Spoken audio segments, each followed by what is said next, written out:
Hello everyone, today I'm going to be talking about my second book, The Apollo Moon Mission's Hiding Hoax in Plain Sight, Part 2, which is due to be published this summer. Now, in Part 1, the general theme was a discussion on the Saturn V launch and an actual Apollo mission's journey from the Earth to the Moon. In Part 2, we're going to be talking about the actual landing on the lunar surface, liftoff on the lunar surface, and the journey back to Earth and then the re-entry into Earth's atmosphere. So what I'd like to do is to run down the chapters and give you a general idea of the content of each of them.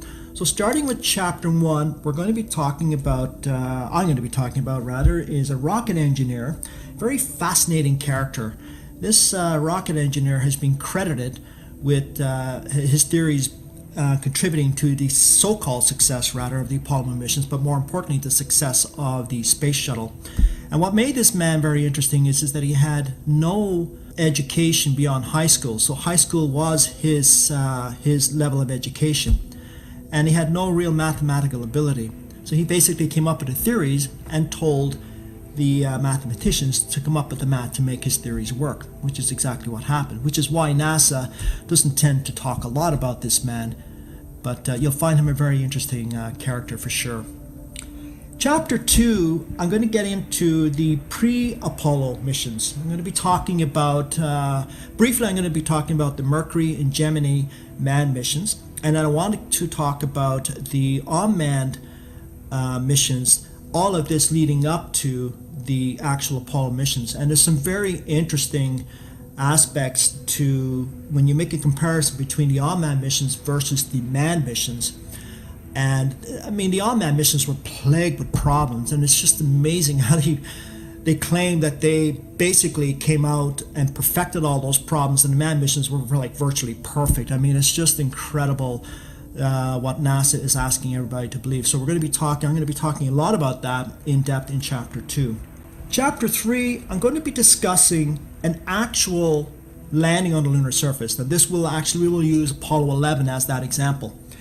And I'm going to be analyzing the landing as well as the liftoff as well. And I'm going to show how impossible a manned lunar landing would have been. So a lot of detail in that chapter, but it'll be well worth reading for sure. Chapter 4, this is a subject actually that hasn't been discussed a lot in a lot of the books that I have read, and it's the re-entry procedures into Earth's atmosphere. And what I want to do is I want to take a closer look at this. So I'm going to go through a little bit of history regarding re-entry procedures into Earth's atmosphere and see how that applies to the Apollo command module. And I'm actually looking more at the Apollo guidance computer aspect of this to see exactly how they would have managed to make a safe re-entry given the weight distribution of the Apollo command module. So there's going to be a lot of detail in that as well, but it'd be well worth reading. So I'm sure you'll be looking forward to that. Now, chapter 5 is a subject that I really didn't want to get into for the simple reason it's on the photographic and film record.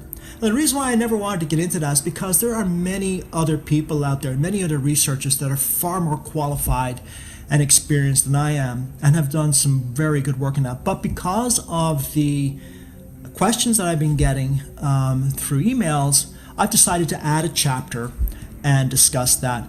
And I'm going to focus on two, I believe, very important researchers.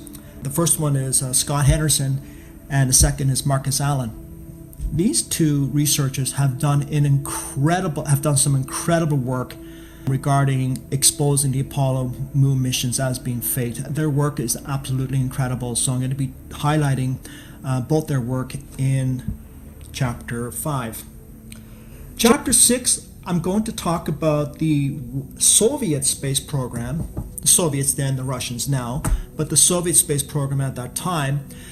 And I'm going to make a comparison between the Soviet space program versus the American space program. And I'm going to talk about some of the reasons as to why the Soviets never said anything about the Apollo moon mission hoax, even though they knew about it. And although now there's quite a several Russian scientists have actually come forward and have done some really good work in exposing the Apollo moon mission hoax, some of which I've already talked about in part 1, and I will discuss again in part 2. So that's going to be a very interesting chapter, because I mean the often asked question is why didn't the Soviets say anything about it? Well, there's many reasons. You have to think of the political climate at that time, and you have to also think of the fact that these were two superpowers, both the Soviet Union and the United States. And what better leverage what better leverage could they have than to use something that would have been very embarrassing, the threat of using something that would have been very embarrassing to the not only to the American space program, but to the United States. So I'm going to talk quite a bit about that, and then of course I'll make some concluding remarks. So in the meantime, I just want to thank all of you for your comments.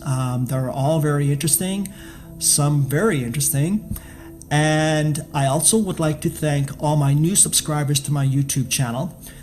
If that continues the trend, I get more subscribers, then I'm looking at starting a podcast, but I'll talk more about that a little later. It's a bit too soon for that right now, but I am thinking about that, and I will let all of you know. So anyway, that's it for now for this video, and in the next video we're going to continue on with our Apollo moon hoax series. So again, thank you to all of you, and we'll see you again in the next video. Bye for now.